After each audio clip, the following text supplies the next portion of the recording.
Hello नमस्कार, स्वागत है आप सबका आपके अपने उत्कर्ष यूट्यूब चैनल पर। और मैं हूं आपका होस्ट दोस्त नरेंद्र चौधरी। राजस्थान के अंदर 2025 में एक बड़ी भर्ती आने वाली है और उसका नाम है लैब असिस्टेंट। जी और आप में से बहुत सारे बच्चे लैब असिस्टेंट की तैयारी कर रहे होंगे, क्योंकि लैब असिस्टेंट 3 सब्जेक्ट में आती है। एक आती है आपके ज्योग्राफी में, एक आपके आती है साइंस में और एक आती है आपके होम साइंस में। और राजस्थान के अंदर मेजोरिटी की बात करें तो ज़्यादातर बच्चे या तो साइंस के होते हैं फिर आर्ट्स के। और साइंस के होते हैं तो जाहिर सी बात है साइंस के लैब असिस्टेंट का एग्जाम तो वो दे सकते हैं। और आर्ट्स के होते हैं तो इस आर्ट्स के अंदर भी मेजोरिटी ऑफ स्टूडेंट की बात करें उनके एक सब्जेक्ट होता है ज्योग्राफी। और वो जो बच्चे जिन्होंने 12वीं में ज्योग्राफी है या जो बच्चे जिन्होंने साइंस से 12वीं की है, वो सब के सब बच्चे आपके लैब असिस्टेंट का एग्जाम दे सकते हैं। और आप में से बहुत सारे बच्चे इसकी तैयारी भी कर रहे होंगे, क्योंकि आप लोग बहुत सारे अन्य एग्जाम की तैयारी भी कर रहे होंगे। लेकिन जब लैब असिस्टेंट की नोटिफिकेशन आएगा, की भर्ती आएंगी, तब आप वो भी फॉर्म भरने वाले हो। लेकिन कुछ बच्चे ऐसे भी होंगे जो सिंसियरली अभी से तैयारी कर रहे होंगे कि सर हमें तो सब लैब असिस्टेंट लगना है और हम उसकी तैयारी अभी से प्रारंभ कर देते। तो यहां से आता है कि लैब असिस्टेंट की तैयारी कर रहे हो तो ये गलतियां मेहनत पे पानी फेर देंगी। अब क्या होता है कि जब जो बच्चा लैब असिस्टेंट की तैयारी करता है ना,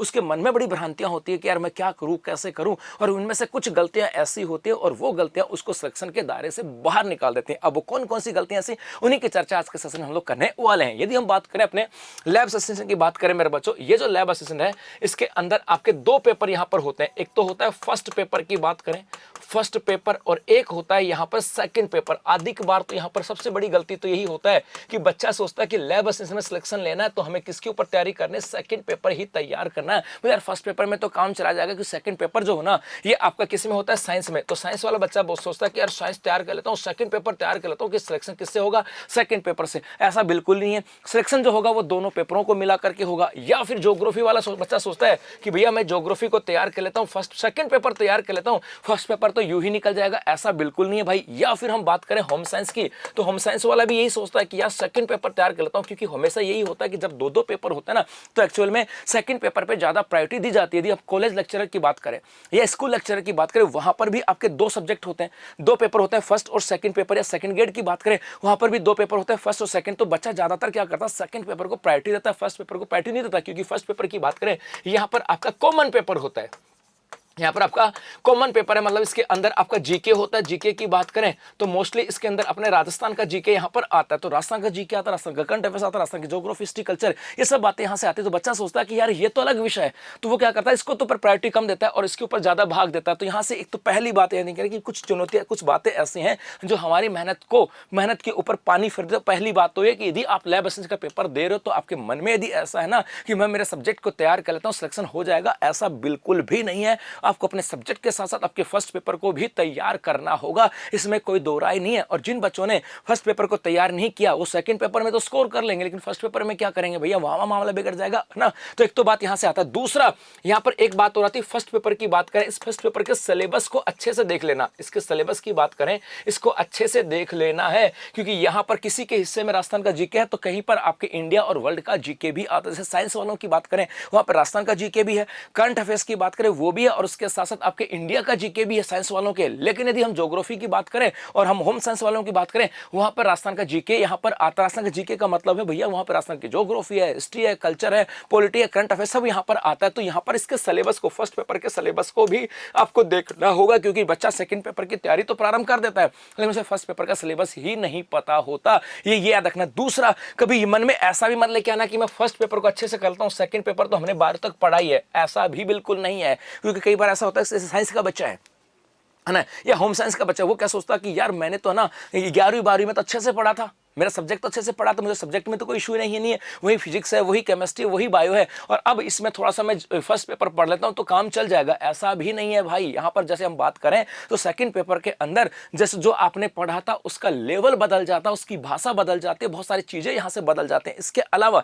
यहां पर हम बात करें, एक इसके अंदर आता है जो टाइम शेड्यूल को लेकर के आता है। टाइम शेड्यूल, इसको भी आपको ध्यान रखना। क्या सोचता है बच्चा कि भैया आपके नवंबर में एग्जाम होने जा रही है, सपोज करो नवंबर में आपके एग्जाम है, तो क्या सोचता है कि यार मैं चलो है ना सितंबर तक तो पढ़ लेता हूं आपके सेकंड पेपर, और लास्ट के अक्टूबर और नवंबर के अंदर फर्स्ट पेपर पढ़ लूंगा तो मेरा काम निकल जाएगा। ऐसा नहीं है। आपको फर्स्ट ऑफ ऑल शुरू से पहले दिन से ही आपको टाइम शेड्यूल बनाना होगा। यदि आप पहले दिन से ही बात करें, पहले दिन से आप 6 घंटे पढ़ रहे हो तो इस 6 घंटे के अंदर आपको 2 घंटे तो फर्स्ट पेपर को देने ही होंगे, और 4 घंटे की बात करें, ये 4 घंटे आपको सेकंड पेपर को देने होंगे। क्योंकि बच्चा सोचता कि मैं शुरू में तैयारी करता हूं मेरा सेकंड पेपर की और फर्स्ट फर्स्ट पेपर तो भैया लास्ट के 2 महीने पढ़कर काम निकाल दूंगा बेटा, ऐसा नहीं है, ऐसा बिल्कुल नहीं। आप सोचो कि 2 महीने में राजस्थान का जीके पढ़ लूंगा, तो फिर तो भैया 2 महीने क्यों, थोड़ा सा 6 महीने पढ़ लो, फिर तो आरएस ही निकल जाएगी।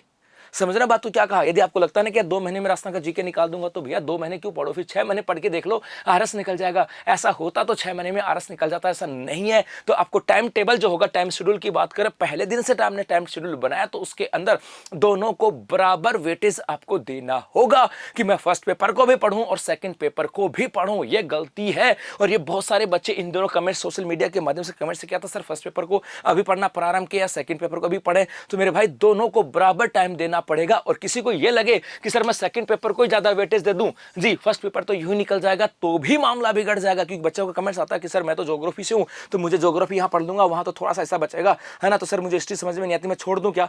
सपोज करो जैसे ज्योग्राफी वाला बच्चा, उसके राजस्थान के फर्स्ट पेपर में राजस्थान का जीके है यहाँ पर, तो ज्योग्राफी हिस्ट्री कल्चर जो है, सर कैसे सोचता है कि गुरुजी मैं तो ज्योग्राफी तो मेरी यहाँ हो जाएगी, मैं आगे छोड़ दूं क्या। अरे भाई छोड़ देगा, लेकिन एक एक नंबर जो है ना वो मैटर करता है। क्योंकि 12वीं के एग्जाम नहीं है कि आप लोगों को सिर्फ 80% ले आया तो क्या फर्क पड़ गया, 85% ले आया तो क्या फर्क पड़ गया, गुरुजी एडमिशन हो जाएगा, ज्यादा सरकारी में नहीं होगा प्राइवेट में हो जाएगा, एडमिशन तो हो ही जाएगा, पास तो हो गए ना। ऐसा नहीं है, यहाँ एक एक नंबर की लड़ाई होती है। तो पहली बात तो यहाँ से कि मन में यह मत रखना कि मेरा सेकंड पेपर को मैं ज्यादा स्ट्रॉन्ग कर लूंगा, फर्स्ट पेपर में कमजोर हो जाऊंगा तो सिलेक्शन हो जाएगा, ऐसा नहीं है। आपको दोनों पेपर के ऊपर बराबर फोकस करना पड़ेगा, दोनों के अंदर स्कोर लाना पड़ेगा। किसी को यह लगे कि फर्स्ट पेपर में क्या यार लास्ट में देख लेंगे, नहीं भैया, फर्स्ट पेपर का सिलेबस आपको अभी से देखना होगा कि सिलेबस के अंदर क्या है, क्या क्या नहीं आता है, क्योंकि सिलेबस के अकॉर्डिंग आपको पढ़ना होगा, ये पक्की बात है। और पुराने पेपर आपको देखने होंगे। इसके अलावा थर्ड की बात करें, आपका टाइम शेड्यूल की बात करें, टाइम शेड्यूल का मतलब है कि आप लोगों ने यदि अपना टाइम शेड्यूल बना लिया तैयारी करने के लिए कि नवंबर में एग्जाम में पढ़ेंगे, तो यदि रेगुलर आप 5-6 घंटे दे रहे हो तो उसका 40% हिस्सा आपको देना होगा फर्स्ट पेपर को और 60% हिस्सा देना होगा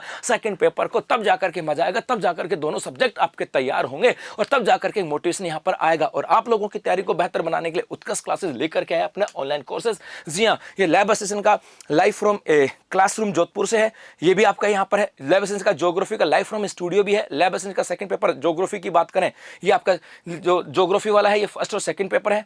ये सिर्फ अकेला ज्योग्राफी का लाइव फ्रॉम स्टूडियो है आपका यहां से। और लैब असिस्टेंट का ये आपका प्रयोगशाला सहायक है, विज्ञान वर्ग के लिए फर्स्ट और सेकंड पेपर है। इसके अलावा आपके यहां पर टेस्ट सीरीज भी है, तो आप लाइव फ्रॉम स्टूडियो जुड़ करके अपनी तैयारी को बेहतर बना सकते हैं। और जो बच्चा घर बैठा तैयारी भी कर रहा है, सोच रहा होगा सर मैंने पहले तैयारी कर ली थी, अब मुझे कोर्स लेने की आवश्यकता नहीं। कोई बात नहीं बेटा, आपने पहले पढ़ लिया है तो जाहिर सी बात है उसको बार बार रिवीजन करो, लेकिन हाँ उसकी टेस्ट सीरीज के माध्यम से अपनी तैयारी को परखते रहो। और उत्कर्ष क्लासेस अपनी टेस्ट सीरीज भी यहाँ पर लेकर के आए और इस टेस्ट सीरीज के माध्यम से आप अपनी तैयारी को परख सकते हो। और ये मेरा ज्योग्राफी का यहाँ पर पूरा का पूरा राजस्थान सामान्य ज्ञान का विशेष बैच है, वो भी आपके यहाँ पर अवेलेबल है। तो बस जुड़े रहोगे उत्कर्ष क्लासेस के साथ, क्योंकि लैब असिस्टेंट का वैकेंसी आने वाली है और सिलेक्शन उसी का होगा जिसका टाइम शेड्यूल अच्छा होगा, जिसको ये पता होगा कि भैया मुझे दोनों सब्जेक्ट के वेटेज देना होगा, उसे ये पता होगा मेरा सिलेबस क्या है और उसे ये पता होगा कि मेरी तैयारी कैसी है। क्योंकि अपने गुरुजियों को देखो, ये मान के चले ना कि किसी को लगे कि मुझे सब कुछ आता, मामला बिगड़ जाएगा। बस जो अपने गुरुजी हैं उनको आदर्श मानते, उनकी बातों को पकड़ लो, ये कि हाँ गुरुजी आपने बोला है बस वो ठीक है, और बस उसके अकॉर्डिंग अपनी तैयारी को प्रारंभ कर दो,